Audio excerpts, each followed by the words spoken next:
চলো দুপুরবেলা রান্নাবান্না কী কী করলাম দেখাই। এই যে এখানে করেছি মাছের তেল, বেগুন দিয়ে, কালো জিরে আর লঙ্কা দিয়ে একটু মাছের তেল করেছি।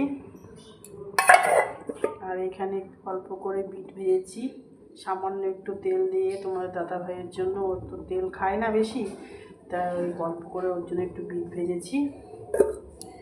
আর এই যে এখানে কাতলা মাছের কালিয়া করেছি ধনে পাতা দিয়ে, ঝোল রাখিনি, মাখা মাখা করেই করেছি কালিয়াটা। আর এখানে এই যে ধনে পাতা দিয়ে সিমের ডাল করেছি, অল্প করে ডালটা করেছি। আর এখানে এই যে গরম গরম ভাত ধোঁয়া উঠছে, গরম গরম ভাতটাই ভালো লাগে। চলো দেখাই আরেকটা জিনিস করছি, এখনো হয়নি।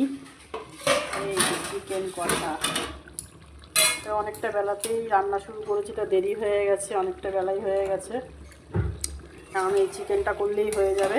তো কষাচ্ছি, তেলটা ছেড়ে দিলেই আলুটা দিয়ে দেবো, আর অল্প করে একটু জল দেবো।